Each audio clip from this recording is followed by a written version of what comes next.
friend of mine who was a shliach in the northeast of the United States told me an experience that he had. He was involved in a very modern high school.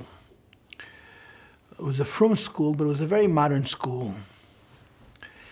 And in his words, these were frum children who got their hashkafa from television. This is how he categorized them, classified them. Frum people, they're Shemesh Shabbos and kosher and so on, but their values and their priorities, their muhus, their neshama, is secular. And he found himself, as he described it to me, defending Yiddishkeit at every turn. They had many, many questions, and all the questions began with the same prefix. How come we can't? ... How come this is not good and that's not good? Why can't we do this and why can't we do this?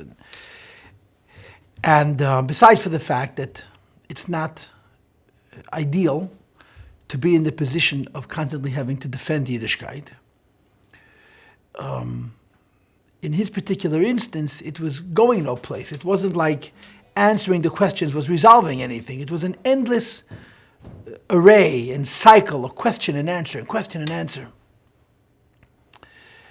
So he said to me at one point, it became so ridiculous, I had to navigate out of the space I was in. So on one particular day, the students were asking him, how come this is not allowed and that's not allowed? How come Torah is so mean and so critical and so narrow-minded? You understand yourself, the nature of the questions and so forth.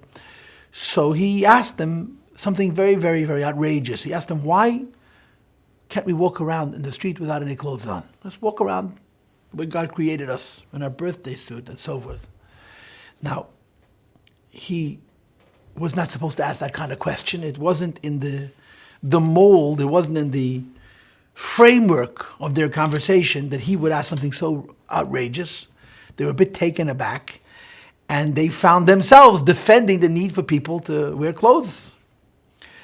And he was smart, just like they were smart, and he was able to discredit and refute whatever explanations they were able to come up with. And when they were finally stumped, as he had been so many times, he told them the reason we wear clothes is because we're human beings.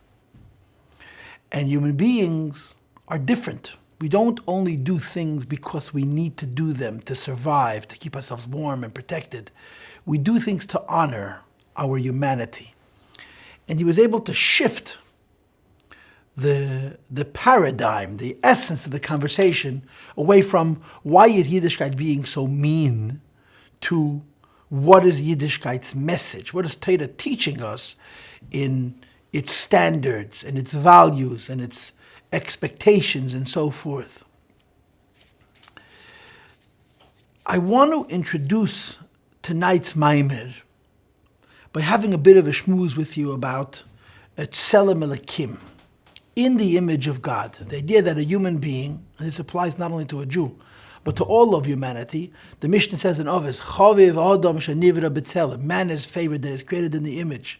And then it says, Chiba Yesed and Das Leishanemar Ki B'Tselem Elokim Mosas Adam. And that's not talking about Jewish people, it's talking about all of humanity. The next lines in the Mishnah speak about Chaviv in Yisrael, Shenikru Baram Lamokim, and Shnit Lam Kli Chemda, and so forth. But initially the Mishnah is talking about every human being and saying to humanity, you're different. You're not just, in quotes, a more evolved animal. An animal who's figured out the benefit of wearing clothes and cooking food and living in shelter and dividing up property and things of this sort. But we're in the image of God. And the fact that we're in the image of God means that the very definition of our existence is godly. That means to say the separation between human beings and all other creations is not in degree, it's not in measure of sophistication and intelligence. We can make better tools and we can appreciate human emotions better and things of this sort. We're capable of forgiving, but that is coming from an entirely different perspective. Animals of all the different levels are one category of existence. Medaber, human beings, are in the image of God, in the Tselem Elokim. And of course, part of being a human being is preserving and upholding this identity as being in the image of God. We all understand what it means having the Tzelem Elokim in its most ideal sense. We appreciate what it means to compromise the Tzelem Elokim. There are so many stories on so many levels that indicate and support this. So let's schmooze, let's have a discussion about different levels of what it would mean, Tzelem Elokim. So I want to go through a list. I made myself a list of categories of Tzelem Elokim. Because we were created in the image of God, we, finish the sentence.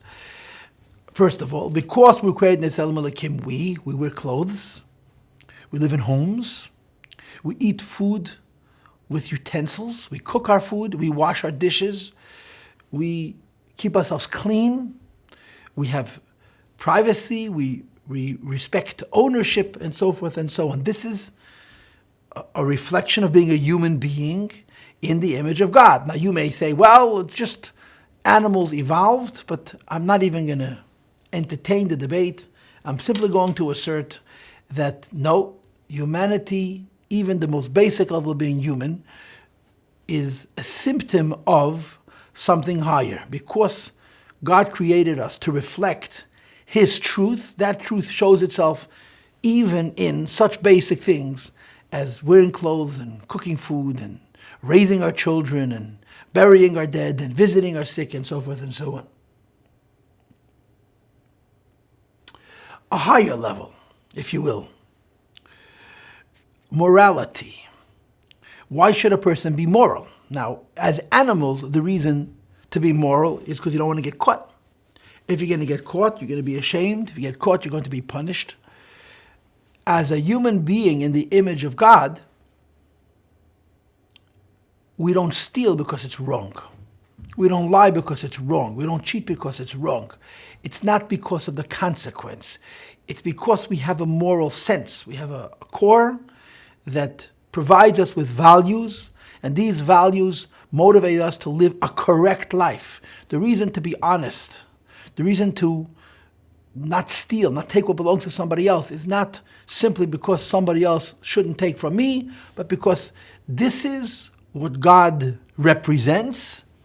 And as a being in that image, we wish to reflect the same. We do reflect the same. And if I may add, every human being, and I suppose some would say most human beings, but we'll leave that debate for another occasion, have a moral compass, have an inner sense of right and wrong.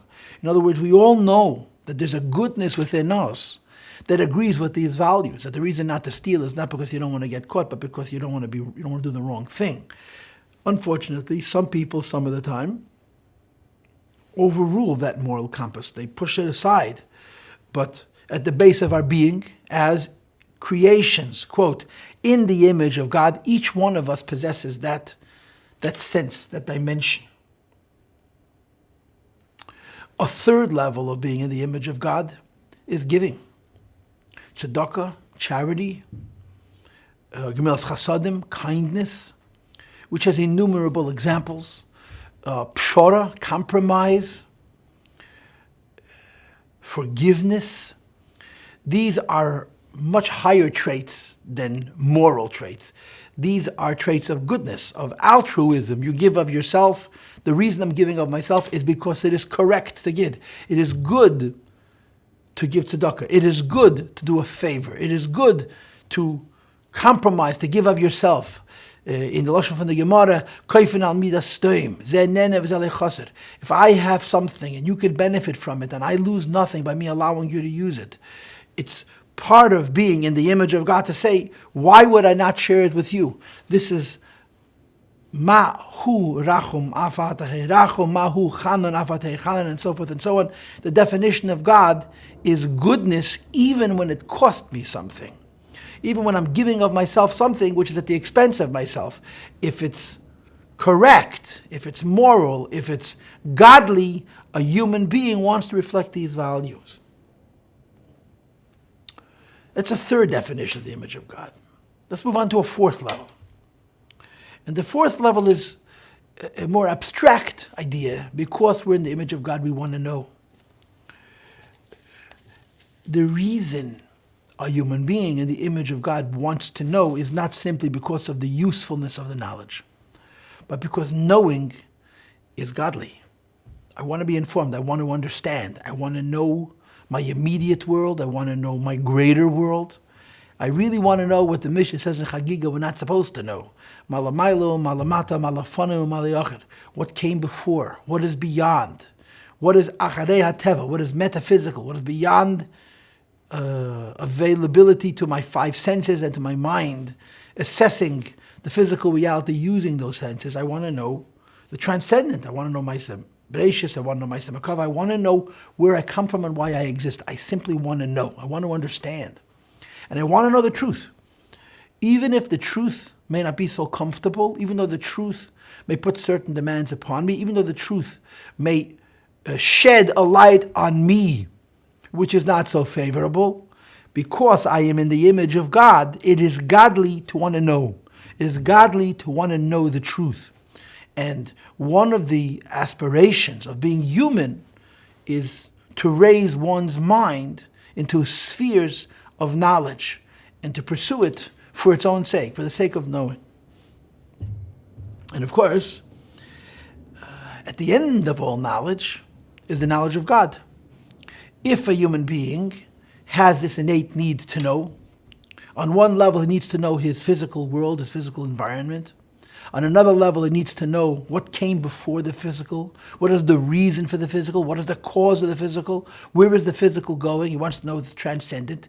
Ultimately, he wants to know what God is. He wants to understand his Creator. Although understanding the Creator is ultimately an exercise in futility, there is an innate need of a being created in the image of God to know God in whose image he has been made. The idea of I need to find Ein Sof. I need to have an intellectual sense of my Creator for the sake of knowing. It's not necessarily for the sake of anything other than knowledge. And that's another level of being in the image of God. But then there's another level. And to be sure, I made a list of 6. This is what I'm about to share with you is my 6th level. I probably could have made a list of 16 or 60 or 600. This is an arbitrary list. I didn't find this list in Sfarim. I'm giving you this list. I'm sharing with you these ideas to get to this final one. And the 6th one is not just to know God, but to have a relationship with Him, to have an intimacy with the Creator. And this is not only part of worship. This is not only part of avodah. It's not only part of what God Almighty commands us to do as human beings and as Jewish people, to have a relationship with our Creator, but it's part of the nature of being in the image of God. A creation that's B'Tselem Elokim, that's in the image of God, wants a connection to His Creator, to His Boirei. And when you learn Chassidus, which of course, in part at least, enriches and enlightens and brings to people like you and me the secrets of Chochmas HaKabbalah, Chochmas HaSoid, you learn that the idea of having a relationship with HaKadosh Baruch Hu has to do with godliness, not with God Himself, but with godliness, which means we're in the image of God. But what God is, we cannot know intimately. We can only know in faith. We can only know in submission. We can only know in acceptance, in hoida'ah, as opposed to halil, emunah, as opposed to v'yatziv, emes v'emunah, emes v'yatziv, and so forth. But godliness we can have an intimacy with. A human being can, at least in theory, have a relationship, if not with Elokai, with Elokus. And of course, to this end, we engage in the discussion of Adam ha'elyon versus Adam ha'tachten, which means the supernal man versus the ordinary man. The supernal man with a capital S is an allusion to Atzilus, godliness, where Ein Sof, where godliness is manifest in the image of Adam, in the image of God, so to speak. And in short, this image consists of a maila and a mata, and a yamin and a smel and an emtza, which means it has details, a right, a left, and a center, top and a middle and a bottom, and a hiskalus, an integration of these various different aspects, like a human being consists of a mind and a heart and a lower third of a body. And he comprises within himself all the emotions, from the extreme right to the extreme left and everything in between. And both of these criteria, the fact that a human being consists of a higher, middle, and lower level, that are distinctly higher, middle, or lower, and that human beings consist of every pal, every midah, in the words of the Rambam, from the extreme right to the extreme left, makes them distinct, different than any other animal, and lahavdol, even different than any other malachim. And Adam Ha'elyon consists of this kind of a model, of a maila and a mata and a milas mela and a emtza, and Adam Hatachton, the physical human being, is in the image of Adam Ha'elyon. It's in the image of what we call in our culture Atzilus. And experiencing Ein Sof means a communication, a meeting, a coming together of Adam Hatachton and Adam Ha'elyon, of the human being below and the so-called supernal man on high. The idea that a human being can be panim b'panim, can face the elokus, the godliness of Atzilus, and experience the godliness of Atzilus, because as he has chokhmah, so does godliness of Atzilus have chokhmah. As he has chesed, so does godliness of Atzilus have chesed. As he combines chesed and gevurah to create teferis, so does the godliness in Atzilus, and therefore he can reflect these midas of Atzilus, and through effort, through avodah, experience the godliness which is experienced in Atzilus, which is called in Kabbalah l'shem yichud kodesh abriach v'shchente, to bring the experience of Ein Sof to a person. Now, this level of being able to be, in quotes, in the image of God, end quote, on such a level where as a Adam, as a human being, you can have a relationship with Adam Ha'elyon, the supernal Adam, just like you can have a very different relationship with a fellow human being that you know from your home or from your work or from your play, as opposed to your relationships that you'll have lahavd with animals. Some human beings have the capacity as Adam, as mensch, to have a relationship with Adam Ha'elyon, with the supernal Adam.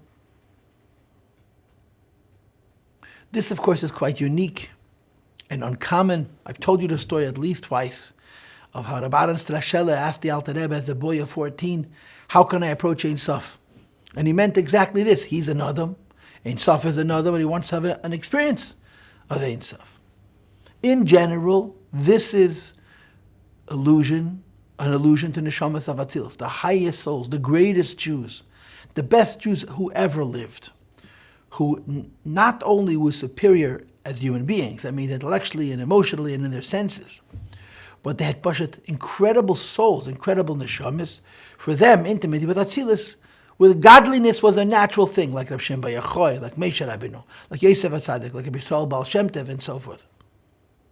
The Arizal. Most of us are not in that position. So we finally get to our Maamar. But permit me to, so to speak, slow down one more moment.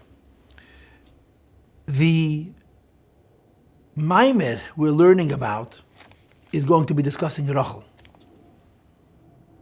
But before we get to Rachel, allow me to touch on Leah for a moment. In Kabbalah, and of course in Chassidus, Leah and Rachel are, the technical language is machshava and dibur, thought and speech. Said in other words, or said in the context of this conversation that we're having currently about the image of God, Leah is an neshama of Atzilus. Leah represents Bina, in Kabbalah language. Leah represents those souls for whom having an intimacy with Ein Sof is as natural as you having intimacy with another human being. Adam and Adam, a man meeting a man. Now it happens to be that they're most unusual of men because they're human beings with a yamin and a smell and a emtza and a resh and a teich and a seif, a top and a middle and a bottom, a right, left, and a center, that are, in other words, limited and diverse, but at the same time they're literally a vessel for godliness. They're able to experience Ein Sof, which is most unusual, most special, as of course everybody understands. And it's, to us, extraordinary. It is extraordinary. But for them, it's natural. This is their realm. This is their level that they experience Ein Sof.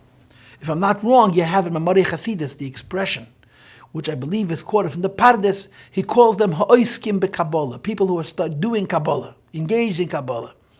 When you use the word amakubal in the true sense of the word, as opposed to the arbitrary and more superficial sense of the word, that's what it means. A makubal is not someone who knows the mathematics of Yankov and Yosef and Yitzchak, how many times they gematria of this, that, and the other thing. It's something altogether different. And it is about this meeting of Ein Sof.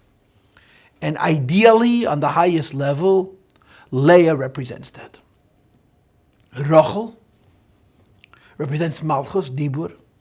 She's on the precipice. She's, so to speak, on the borderline. Technically speaking, Rachel is Malchus of Atzilus. Rachel, as all of us know, is the matriarch of exile. She's the mother of Golus. It shows itself in every aspect of her being, beginning with where she's buried. Rachel is not in the Ma'aras HaMachpelah, which is, as it says in Chazal, in Sfarim, the entrance to Gan Eden. Rachel is buried on the road. And Rachel is Mavak al Baneh. Rachel is the place the Jewish people visit on the way off into the exile, and she negotiates with HaKadosh Baruch Hu, the Geula. She is the matriarch of the exile. She represents the idea that our holy ancestors, who were literally godly beings, accompany us into Golus. It's represented by the Regel Haraviyah, the Merkava, the fourth leg of the chariot, which is the Reish. Rachel, she represents that she goes with us into exile. And of course, Maamar Chassidus explained, and we're going to have it here briefly as well, that the word Rachel means a sheep. And the pasuk says, that when you shear the wool of a sheep, it's nelam, it goes limp, it goes quiet, it's very cooperative. And the nimshal, of course, is, since Rachel is coming from a godly realm and descending and being involved in realms that are by themselves not godly, so her hair, her wool, her shidus, her periphery, her chitzonius can be taken from Kedusha and brought Rachman al-Litzlan into the Yumazeh. That's the idea of Rachel Lefnei Gezazeh Ne'alama. So if Leah represents the Adam, the in the image of God, for whom a relationship with godliness is perfectly natural, Rachel represents the Adam, the in the image of God, that can go either way. It can be on a higher level and have a relationship with Adam Helyon, and it can be on a lower level and lose and forfeit and fail to have that relationship. And that's what this Maamar is talking to. The Madrega of the Neshama called Rachel, that can be in either condition. It can be in a condition where it's close enough to Atzilus to be called Yefei Teyar and Yefei Mare, which means it's able to raise itself, to be in a state of connectedness to Adam. Or it can find itself, as our pasuk begins, Im loy Saidie Loch hayafa banoshim. You fail to be yafa banoshim. You fail to be Yefei Teyar and Yefei Mare. In other words, Rachel is not on that level where she can engage with a lakus on a level of Adam because of whatever reason, because of a circumstance of compromise. So our Maamar is going to have two parts. It's a short Maamar, as you can tell. And the first part of the Maamar is going to speak to the Rachel who raises herself to be Adam, to be like Leah, like her sister, in effect. The second half of the Maamar is going to speak to the Rachel that's not Yafa Banoshim. And what does one do to compensate for the fact that they're not Yefei Teyar and Yefei Mare, they're not in the image of God? How can they establish their humanity, their in the image of God, their relationship to HaKadosh Baruch Hu and Elokus and Ein Sof, if they're not Yefei Teyar and Yefei Mare? That's what this Maamar is going to speak to. And I must say, I would imagine that this is not going to come as a shock to you, but I prepared this Maamar. And the Maamar is very concise. It says so much and so little. It's really difficult to be certain that I'm understanding it correctly.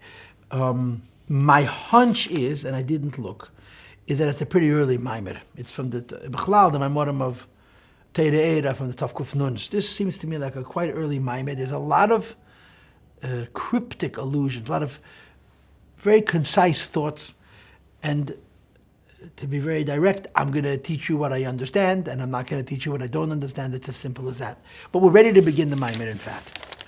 The Maamar begins, Im loy Saidie Loch hayafa banoshim. If you will not succeed in acquiring the knowledge of hayafa banoshim, the prettiest of women. So the alternative is Saidie Loch, go out, and go out to your best interest. Be'ikve hatzoin, amongst the heels of the sheep. Ur'i es gediyei sayich, and shepherd and pasture your goats al mishkenei sarayim, over the resting places of the shepherds. A pasuk as cryptic as the rest of them. Im loy Saidie Loch hayafa banoshim. If you cannot acquire the knowledge of hayafa banoshim, so the alternative is essentially be involved with the sheep al mishkenei sarayim, over the resting places of the shepherds. So the Alter Rebbe immediately begins with the first half of the Maamar, which is the Yafa Banoshim option. He it says in our Parshas Vayeitzei, Rachel was beautiful in her appearance and in her countenance. Pirush, what is the meaning of Yefas? What does it mean she was pretty? In her physical appearance, this means B'tzi Yorayvarim, the shape, I guess the proportions of her limbs, Lefi Tchunasam, based on what their character is, B'midasam, and their measure. V'yefas Mare, and the beautiful countenance denotes B'zi V'heyed Klaster Ponim, a ray and a glow of the countenance of one's face. In other words, Yefei Teya describes a physical beauty, and Yefei Mara describes a metaphysical beauty, an ephemeral beauty, a ruchniistic beauty, a beauty which isn't measured in physical features, but it's measured in a chain, in a charm, in a grace, and a pneumistic countenance. So the Rebbe says, V'hinei Rachel u'Knesses Yisrael. Rachel is that level of neshamis which is called Knesses Yisrael, which is, so to speak, on the borderline, on the precipice, on the edge between Adam in the realm of Atzilus and the lower realms. Shenikra Rachel, in fact, b'shem Rachel. Why does it carry the name Rachel? Hashem, pasuk is described in the pasuk Rachel of Negezes, as a sheep goes mute, goes silent in the presence of those who shear her.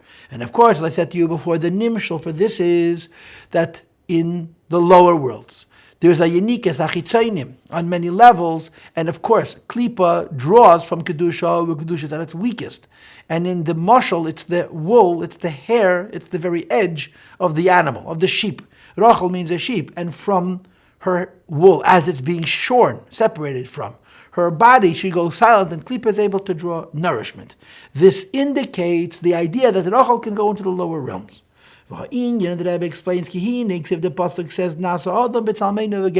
man was made in the image of God. So this is where I took my introduction from. What is the meaning of in the image of God, as the pasuk says? On the likeness of the throne of God Almighty. There's the mus kemare Adam, there is the likeness of kemare Adam, like the countenance of Adam. And of course, if we had hours and hours and hours, we would break this up into levels. There's Adam, there's Mare Adam, and there's the mus kemare Adam. That's 3 levels. Yeah, there's Kisei and the mus Kisei. That's 2 more levels. So the mus Kisei, the mus kemare Adam is like saying a screen on top of a screen on top of a screen, and hidden behind all those screens is Adam. Adam is a lakus in an image, in a form. What is the image? Reish Teich Seif and Yamin Smei Lemtza, top, middle, bottom, right, left, center. And again, without delving into the long version of this, this is how a lakus comes into tzir, his kalalus and his chalkus and so forth. And basically, this notion of the image of God is bechinas, is the level of how godliness, so to speak, is in possession of the various midas, the attributes of gedula and gevura and so forth. And of course, the Alter Rebbe goes on to say, the same is true in the human soul, since we are in the image of God, that there is ayin midas, there are 7 measures, 7 attributes, every human being has all the emotions as they're present in Adam Helin, in contrast to animals and angels, that some have only tendencies from chesed, while others have only tendencies from gevura. Some have tendencies from netzach, and others have only tendencies from hoid. When it comes to Adam, we share every midah.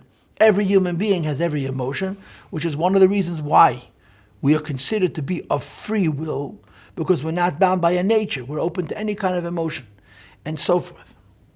So the Rebbe continues on line 9, and he says, however, In Arech, we must, of course, underscore that there's an incredible disparity between Midas HaNefesh Shehi Balas Gvul, the measures as they exist in the soul of a limited creation, in other words, kindness in a physical person, severity or exactitude in a physical person. Legabe Mideisav Yizbarach, when we compare it to the idea that in Atzilus there's also chesed, there's also kindness, there's also gevura, there's also exactness and measure. But in Atzilus, Shu Ein Sof. Atzilus is godliness, Ulemideisav Ein Sof, and even the so-called attributes, the spheres of Atzilus, although they are called midas, and the word midah connotes a measurement, a limitation, they're Ein Sof. So the idea that Adam and Adam have a relationship, because one is called man and the other is called man in the case of a human being, and alakus in Atzilus. But the distance is extraordinary, and therefore the Alter Rebbe continues and he says on line 10, to effect, to bring oneself into a position where down unto one's soul as he's found and the limitations of his body should shine. A light of love from the Ein Sof. Is it's necessary for this human being to be with altogether bittul of one spirit b'mitzias in its form. A love Yisbarach to God Almighty. Shehu, in other words, liyes bechinas off of a daemon, one must be like dust and like lifeless. Legab b'yedin seiv baruch in his relationship with Ein Sof. In other words, the way Adam meets Adam, effectively the Adam attacks the Adam, that's the human being, should meet the God that is of Adam Elyon. There needs to be an incredible amount of bittul. Like we say in davening and Shemini Esrei, v'nafshi kafal hakeltia, my soul should be to all like dust. Who, and this is the idea of Bechina Sofar Asher Bekarka Mishkan, this is the dust which is in the earth of the Mishkan. In other words, on top of it rests the Mishkan. Al Yadeizen, by a person bittling himself to the degree that he's like dust. Tihiyeh Nafshei Machenu Mishkan, his soul becomes a prepared seat. Le'er be'erin Seiv Baruch Hu, that he should be able to bask in the light that shines to him from the Ein Sof.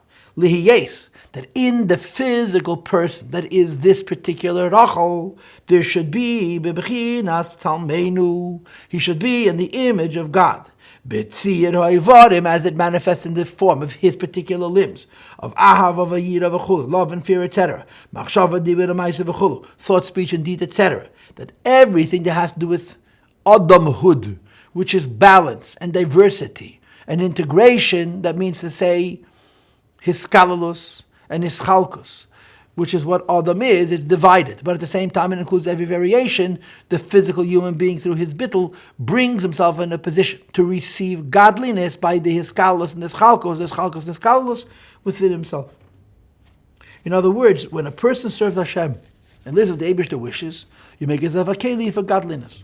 But the keli for godliness that one must make himself into, in order for the godliness of Atzilus to reach him, and he be, in quotes, in the image of God, on this highest level, where he's actually in tune with and to Ein Sof, there needs to be in addition an enormous amount of bittul.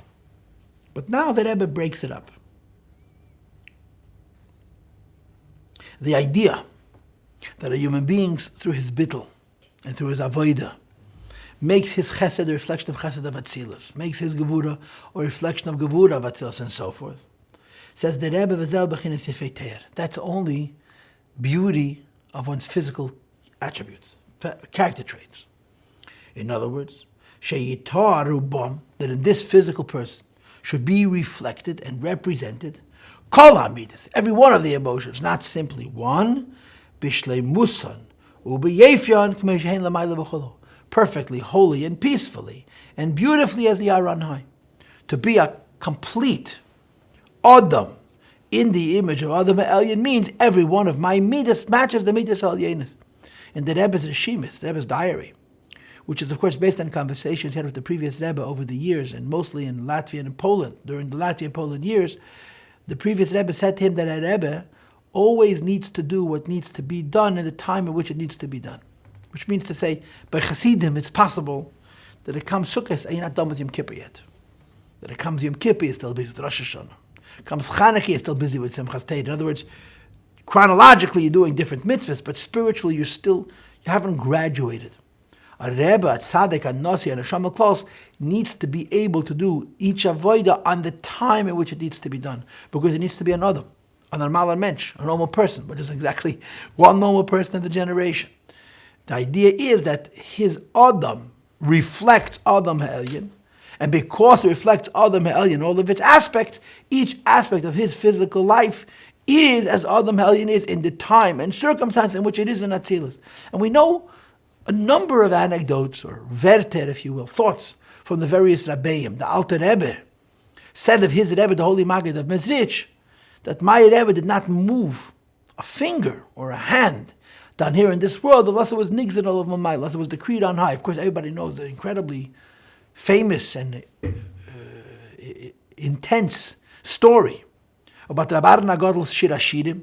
Rabbi Nagadol was saying Shir HaShirim on a Friday afternoon, and the Mr. Maggid sent a shliach to ask him to stop saying Shir HaShirim, with the explanation that Aaron Shir HaShirim macht a ganze Rash Lamaila. As Aaron Karliner, as Rebbe Aaron Karliner says, Shir HaShirim makes a big tumult Lamaila, and the Mr. Maggid cannot sleep. So Shmami not last, right? Shmami know that we say Shir HaShirim make a Rash Lamaila. Shmami know that the Rash of Rabbi Nagadol Shir HaShirim is such a Rash that it keeps the Mezritcher Maggid up. And Shmami know that the Mezritcher Maggid's sleep is more important than Rabbi Nagadol Shir HaShirim. By the way, there's no such word, okay? Don't take that don't come along and say, oh, I heard that some Rebbe said. This is entirely impromptu. But the idea is that the Mezritcher Maggid's behavior, including his sleep, was, like it says in Naya chapter 23, a Makava Falakus. And then it says in the Sichas about the Alter Rebbe, that the Alter Rebbe did everything b'dugma shel Maila, exactly as is Lamaila, which is why his tefillah always took him exactly 2 hours. A half an hour till Shmini Esrei, a half an hour from Shmini Esrei, and the Amidah was 1 hour. In other words, everything he did was b'dugma shel Maila. This is the Taich Adam. Says the Rebbe, that's the meaning of the word. Yaakov was physically beautiful. That the idea that Rachel achieved a physical beauty, which means to say that her Adam is in the image of Adam Ha'elyon, and so Aidei Bechinas Rachel is through her humility.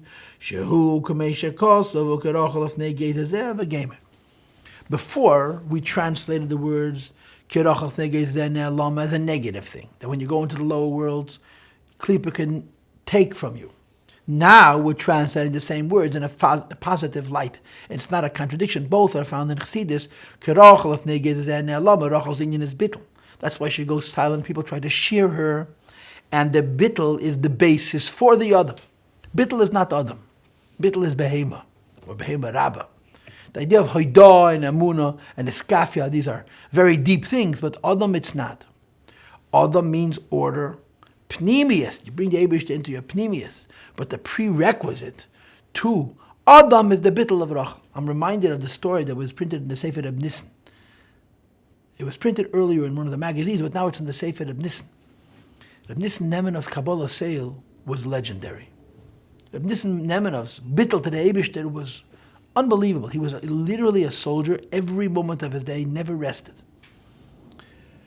But Reb Nissen had a fear of anything pleasurable, of anything delightful. In other words, the idea of doing Yiddishkeit and getting a geschmack from it, enjoying it, was something that frightened him. Because to him, any measure of delight in Yiddishkeit would soften, would diminish the hardness that a soldier needs to maintain soldierhood, if you will. So there's a description of a Fabrengen, where Rabbi the Masmid, who was a very famous chassid and a big gon and an unbelievable Yiddish Shamayim, was sitting with, I think, Reb Zalman Moshe and Reb Nissen. They were much older than Reb Nissen. They were very different types of people than Reb Nissen. And Rabbi the Masmid said to Reb Nissen, Malchus is menedri eine from the 10 Sfiras. In other words, Kabbalah Seil is only one part of being a Jew. In addition to Kabbalah Seil, you have Adam. What does Adam mean? To fill your mind and your heart with godliness. But the prerequisite to Adam is Malchus. The prerequisite to Yefei Teah, to Rachel achieving an external beauty, a physical beauty, which represents the idea that she's experiencing godliness in her mind and in her kindness and her severity and her beauty and so forth and so on. First comes Rachel, comes the idea of Bittul. Says the Rebbe on line 17, Achol zehu bechinas chitzenius. everything I just told you, notwithstanding how special it is for any human being to have any shaykhis with Adam and Atzilus, that's still the secondary level. It's the chitzonius level. It's the outer level. Shem ava v'yira v'chulu, u'machshava dibur ha'maisa v'chulu. This is man tapping into man. The humanity of the best of humanity. Neshamas that are capable of experiencing Ein Sof through their rochel, through their bittul, experiencing godliness as it's manifest in each one of their kelim. This is still the lower level.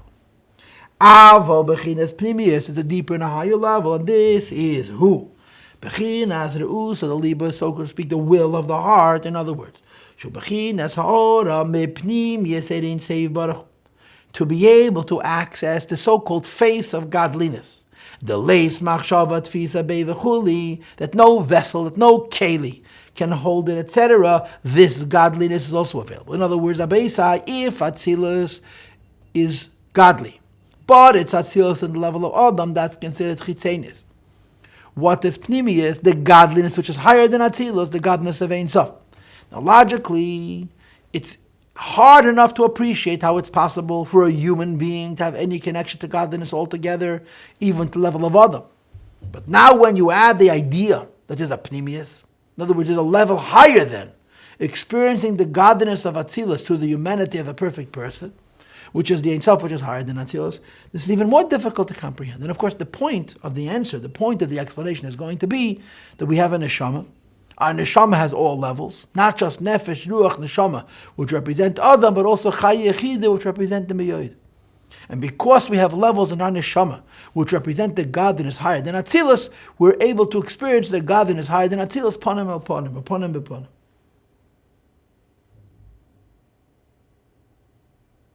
Ubaha'arazu, and when this deeper and inner light, shemisham, which shines from the Ein Sof, which is higher than Adam, l'knesses Yisrael, that is called nikri yefei mana. This is called inner beauty, the beauty of the countenance as opposed to the physical beauty. It's a deeper level.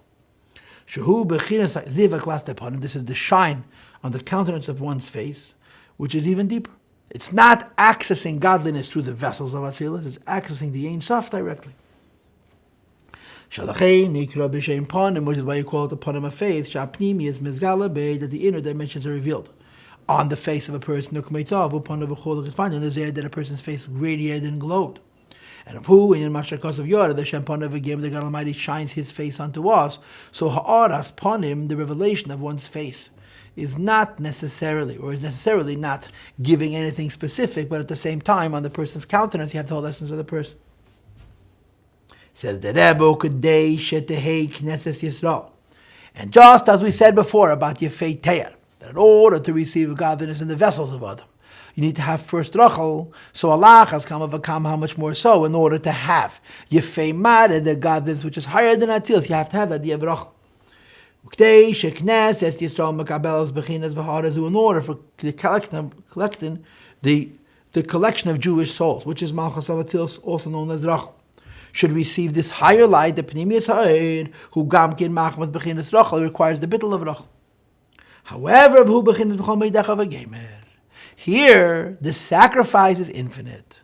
In order to receive Ein Sof, which is higher than Ishtalshlus, the Avodah has to be B'chol Meidach, which is higher than Seichel. Shaydei said that through this effort, Nimshecha Ha'ara Ha'yena Hahi, this incredibly high light, a light called Pnimius, a light which is not in vessels, a light as it is by itself. Mereish kol dargen atzeif, kol dargen v'chuli, from the highest of levels to the lowest of levels. Ukmeishikasav, as the pasuk says, and this allows for neshamas, and specifically the greatest of neshamas, to experience not only Yefei Ter, which is the godliness of Atzilus, but Yefei Mara, the God that's higher than Atzilus. This is when the Yafa, when the Nashim, when the women are pretty, Bechinas Yefei Ter, Pirush, Bechinas Yefas Ter, V'Yefas Mara Hanal. This is the end of the first half of the Maamar. This describes when Rachel is like Leah. She's a Keli for Adam Heli, for the Lukus of Atzilus, and even higher than Atzilus. And of course, Yefei Teh and Yefei Mara is a very Geshmaka Hezben. But let's now move on to the second half of the Maamar. Now we get to the second half of the Maamar. V'zeu shekosov. This is what the pasuk means when it says, Im loy Saidie Loch, Pirush. Shalei nimshach bechinas hayafa b'noshim hanal. when one is unable to bring forward this idea of Yefei Teir, of Yefei Mara, to know godliness as in the image of God, knows the image of God, Ponim El Ponim, on the two levels of Yefei Teir, Yefei Mara, B'chinas Das Shleim, with the full capacity to receive. Line 30 now. So the Pasuk says, Achzeis ha'etz ha'yutza. So you apply a different solution. If you cannot experience Adam by being a keli for Adam, through opening up each aspect, each midah of the person to parallel that midah as it is in Atzilus, and that Alkus should be manifest after the bittul of Rochel, as we explained. There's another solution. The other solution is go animal. Saidie Loch be'ikvei atzein. Go out amongst the heels of sheep. But you see, the idea that the Rebbe is interpreting this to mean that this is the animal which is higher than man. Adam, humanity, which of course we associate with Adam Ha'elyon as well, with the supernal man above, is all about order, normalcy, measure, balance. Animal is extreme, it's polarity. In Ishtalshlus, of course, animal is lower than man. In higher than Ishtalshlus, it's above that order. So, Im Loi Saidie Loch Hayafa Banosh. If you cannot have godliness through the order of Atzilus, Saidie Loch Bikvei Atzein, have godliness higher than Atzilus through an extreme. What would be examples for extremes? Mesiras Nefesh, and of course most relevantly, Tshuva. Tshuva is an in of Mesiras Nefesh. It brings you away in self by bypassing on. Says that Rebbe Tzoyin, the word sheep in Hebrew is Milashen Tzi, which means to go out of yourself claim, and this means Dovar Vayeitzei, departing.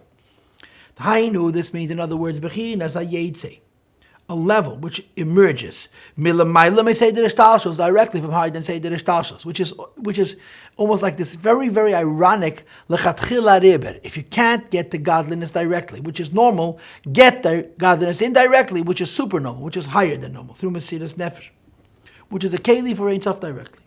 Who bechinas tzein, this is the idea that we call this effort of trying to bring godliness to the person in a case where the Yafa Banashim fails, says the Rebbe, it's tzein, love, and the sheep of love, which is Leiven Helen, supernal whiteness, which is Kesed.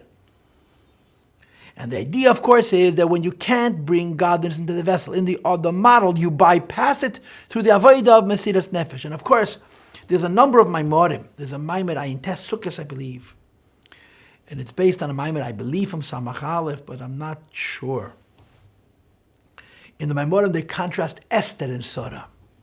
We're contrasting Rochel and Leah, or really Rochel and another Rochel. But in that Maimor Ayin Tes, if I'm not wrong, he contrasts Esther and Sora. And in short, he says Sora is normal and Esther is Golus, abnormal. Sora is an Adam meeting an Adam in the framework which described in the first half of this Maimon. Esther is Golus. Godliness is concealed. You can't get godliness to Adam and so forth. But on the other hand, we say that Anoichi Haster Aster Panai, hidden in the concealment itself as godliness, which is Ein Sof Anoichi. And in times of Golus, what you lack for in order and normalcy, you more than compensate for in disorder and extreme. And that's the Taich Tzoin. Be like an animal. Says the Rebbe, V'chol Lavei the Shaved Yankiv the love and all of Yankov Avinu's efforts, but he worked for Lavan Arami. I was going to say Lavan Avinu, and that would have been a terrible Lavanian slip, right? Sheish Hanim B'tzeinecha, he worked 6 years with sheep. So the Rebbe says the Kabbalah, this is Ein Bechinas Shita Sidrei Mishnah V'chol, the 6 orders of Mishnah, and so forth. Sheheim Bechinas Tzayin, the 6 orders of Mishnah is Tzayin. Now what's the context for this? The context for this is that Torah Shebiksav, the Bible, the Scripture, is called Torah Kula Shmeisav Shal HaKadosh Baruch Hu. Torah Shebiksav, it says in Tanya chapter 37 that the word Mikra means you're calling to your friend to come next to you. You're calling to your brother or your son to come near you. And the concept is when you say a pasuk of Chumash, you're calling godliness to come to you. But psukim of Mikra is calling godliness to come to you in the level of Adam. When you can't do Adam, you go Mishnah, which of course, as you know, that incidentally is ACS Neshama. What's Mishnah? Teresh Balpeh. What's Teresh Balpeh? Intellectualism. Seichel. But in Torah Shabbat you have the b'machshakim ha'yishivani. First it's dark and then it's light. First you don't know and then you know. So although the Mishnah is a much lower level than the Mikra is godliness in an overt way, the Mishnah is godliness in an indirect way, but through the Mishnah you can reach the Ein Sof, which is unavailable through Mikra. Or to use a context of Tanya, that in order to know how to do halacha lamaisa, you can't use Torah Shebeksav, you need Torah Shebal Peh, and this reveals Ratzon Ha'elyon, which is higher than Atzilus. Shein bechinas atzeim, which is the concept of sheep sheyotzu v'nimshechu me'eneg elyon, which emerge and descend from the supernal delight. Asher kiddishana b'mitzvahs, asher bechinas eneg, which is because of makam acher, that you're reaching the level of Ein Sof called delight, which is higher than ishtalshalus. And you're bringing the godliness to yourself in the unconventional way. You're not bringing the godliness to yourself by being an Adam facing an Adam panim al panim. You're bringing the godliness to yourself by going higher than Atzilus. And the Rabbi adds one more little detail. Teirish is called peret, which means details like peret ve'elis. What does peret ve'elis mean? Peret ve'elis means fruit that's not properly ripened. It's not developed completely, which of course is not a good thing. But it indicates inadvertentness, something which happens by itself. And therefore we say, that their emergence does not follow the normal order of the chain reaction of worlds. Like if it falls, it comes from the very highest levels, and if it falls to the very lowest levels. So tzayin is the idea of going higher than ishtalshalus. How do you go higher than ishtalshalus? Through the darkness and the yagiyah of Torah Shebal Peh. This is so interesting.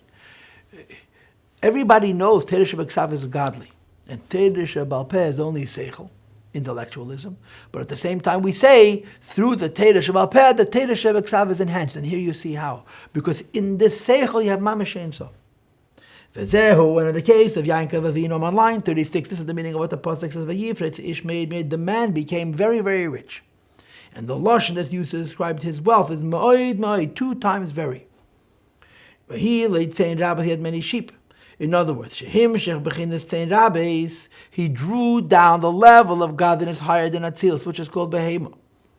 Ayedei Bechinas Me'ed Me'ed, through an effort of serving Hashem on a level of Me'ed, that means through extremism. Ki Bechinas Bechol Meidecha V'choli, the idea of serving Hashem with all your might, Hu Bechinas Me'ed Shel Chad, your infinity, it's your own personal transcendence. Kol Chad Lefum Shiyura Dilei, each one according to his own measure.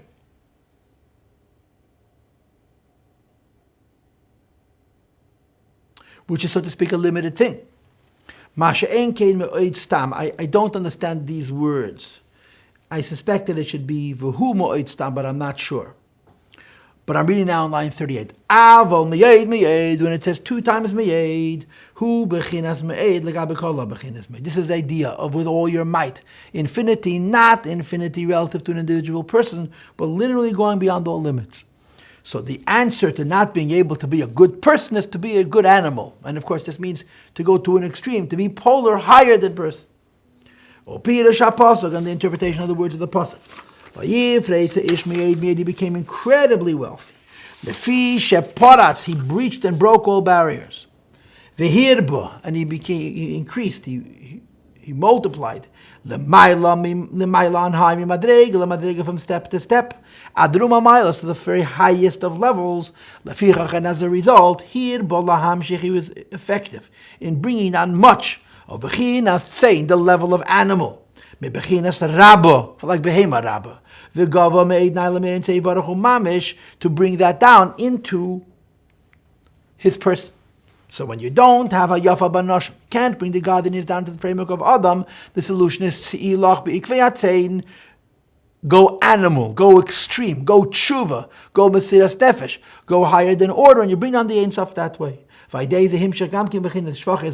drew down also servants. Now, exactly what this means, I don't know.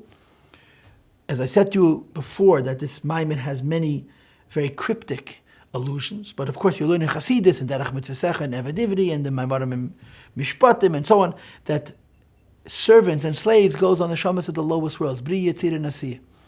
And the Pashas, what he's saying is that when you go to higher than Atzilus, the godliness of higher than Atzilus can be brought down even to neshamas that are lower than Atzilus. In other words, the experience of godliness of Atzilus requires you to be an Adam and to align yourself with Adam Helin. That's called the Rachel Yefei Tei Yefei Mara. When you fail to be Hayafa Banoshim, when you fail to have that readiness to greet, face Adam and experience the godliness in this pneumius way, then you have to go to Ma'oid higher than Hishtalshalos, and it comes down and lower than Hishtalshalos and Avodah Mashvachas, in what we call in the culture, Neshamis of Zera Behemu. Now what needs to be clarified here is that the word Ma'oid is used in both cases, right? We had the word Ma'oid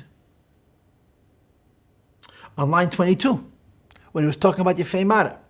Now, of course, we have the word Miyayid beginning with line 36, talking about animal, tzayin. So which is it? In other words, in the first part of this Maamar, we use the word Miyayid in conjunction with Adam. Now we're using the word Miyayid in conjunction with Lo Adam, non-Adam. And of course, the answer is there's different levels. The idea of Yefei Mara, which is to access the Ein Sof, which is higher than Hishtalshalos, is the way Yefei Mara is coming into Yefei Teir. The Pnimiyas Dika godliness, which is higher than Hishtalshalos, is also coming into your personhood. Here we're speaking about reaching Ein Sof, Ma'oid, higher than Hishtalshalos, but it's not coming down into your person, it's coming down into your animal, it's coming down into your slave and servant. In other words, you're taking an extreme to have a relationship with Eibishter, and the reward is a relationship with Eibishter which is extreme. It's not about balance. And the Rebbe says this is the level of Yankov Avinu. 43. Yankov Avinu Alav Hashem, our patriarch Yankov Avinu, did this. Now, you could make the case correctly that Yankov was an Adam, like Rachel is an Adam, and he could have reached Atzilus. But the Maamar suggests that in addition, he also did the Avodah of Behema, that Lefi Shaya Bechinas Merkav, he was level of a chariot, which means Adam. He didn't suffice with Adam, meaning Adam, but Himshech Bechinas Tzein. He drew down the level of the animal, Ayadei V'dasrei, through his efforts. V'adei Uvded the Maklis, through the efforts with the sticks. In other words, he chose to bypass Adam for Miyayid. He chose to bypass Adam for Tzayin, so the godliness he would reach would not only be the godliness of Atzilus, which is called Yefei Teir, or the godliness of higher than Atzilus, which comes into Atzilus, which is called Yefei Mara, but to reach the Ein Sof itself. It says 2 times Miyayid, he reached the very highest levels of Ein Sof higher than Atzilus. Therefore, he could draw down infinite godliness through his own actions. In other words, without doing mitzvahs, simply through his own actions. Sheyihiyu kol ma'asav. Every one of his actions should be mishkanu mocha, in a seat and a resting place. Lashro asein sei baruch, with the resting of Ein Sof.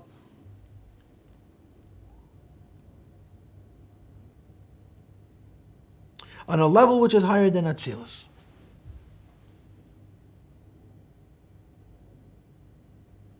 So Yankov Avinu, and I guess this is how you read this, in addition to being Hayafa Banoshim, chose to be also Tzayin and to reach the godliness which is higher than Atzilus.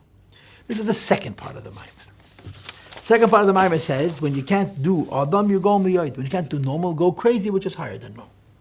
And then you can experience the godliness that's extreme, also in the lower worlds.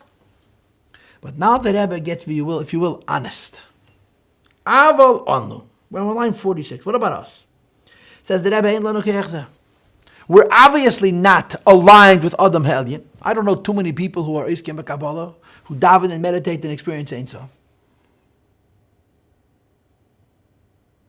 And we don't even know people who are Bailei Tshuva, Bailei Mesiras Nefesh on the level that through their tzayin, through their extremism, they're experiencing the Ein Sof of Miyayid. So where do we fit into this scheme? We don't fit into Leah. We don't fit into Rachel bin Yefei Teir v'Yefei Mara. We don't fit into Rachel as she is Leitei Lach Yahav Anashim. So how do we fit into this idea of having a relationship with godliness?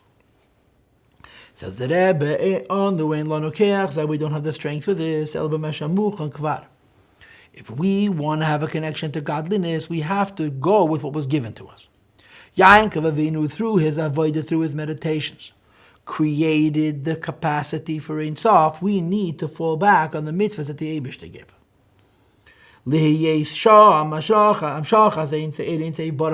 that godliness should be brought down through the Torah mitzvahs we were given.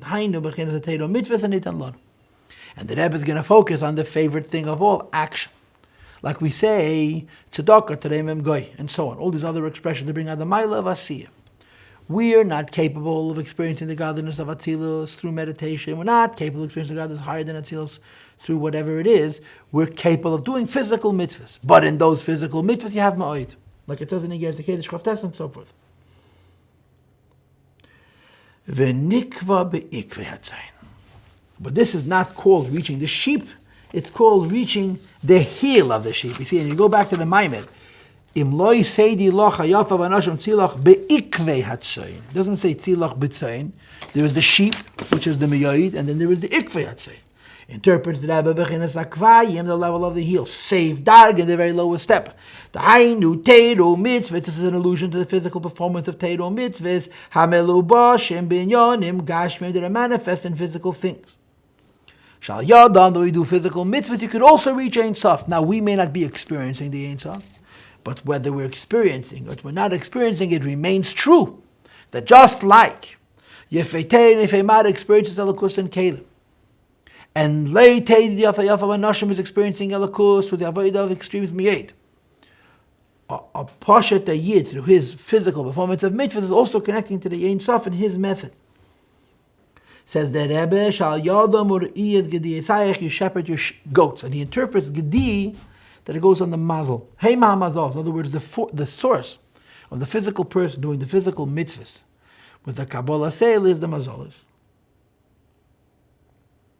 Miloshin God Gedi v'sinuk loy, this is Lashon Gemara. U'kumei ha'erchem lagad shulchan, which I believe is a pasuk.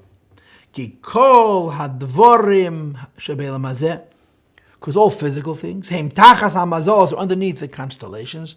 Mazel machke, mazel maishir, v'chol, the various mazolis. And you also have in the Pesukim in Chumash, megetu is shamish, and so on. The idea that there's a mazel lamaylu, which is a source of chayas down here. A mazel hashemish, which mashpiyah is. The sun's mazel provides parnasa.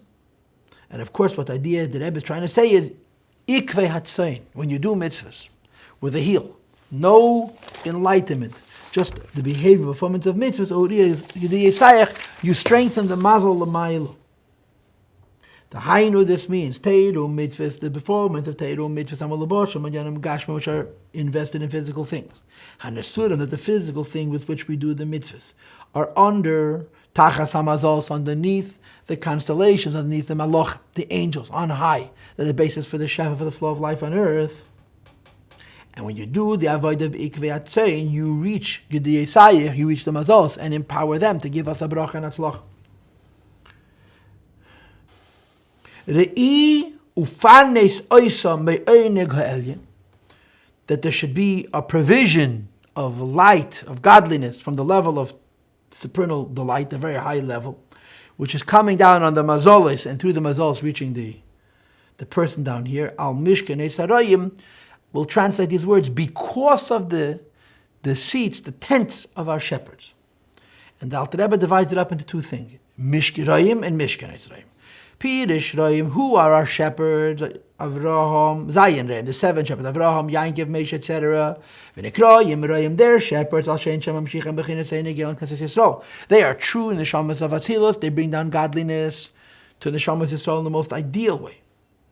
This, of course, is an allusion to the Ovis, who were in a position to bring down godliness into Atzilus.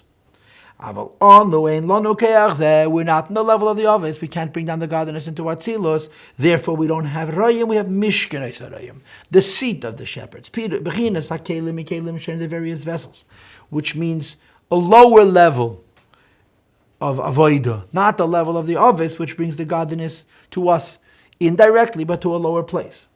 The idea of the midah of chesed, which is clay, which is a keli for the midah of Avram Avinu, which means practically the hainu mitzvah stock of chesed. If a person is not mystically in tune with the mysticism and the light of chesed, he can do an act of kindness. So rayim would be the mysticism of chesed. Mishkan etzarayim would be the act of chesed. And the same is true with all the seven midas. Accordingly, yevshita sidre mishnas rayim bechesed. the 6 orders of Mishnah, Zayim es Chesed and so forth, it's also called Mishkanei Sarayim. It's coming from godliness. But in the Mishnah, godliness is not revealed. It's not Mikra. It's not Teireh Shebeksav, but has a higher source. Shom Tired Gedi Yisayach. There you will shepherd your mazolis. Vayeitzei, and through this tiska you will merit lagi avalave, to reach or to touch and to come.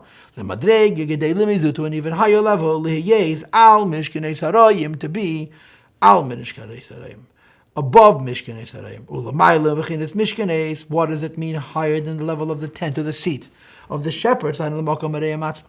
So if a person is unable of having access to the godliness of Atzilos, the answer is Saidie Loch be'ikvei, do mitzvahs behaviorally. And of course, this is always the answer. Yiddishkeit is focused on maisa, on action, because in action of atzmos amhus, there's also so much pnimius. But a person who has no connection to any of the pnimius, through the maisa, also has a connection to godliness, and ultimately has a connection to godliness which is greater than any godliness which is available through an avodah pnimius.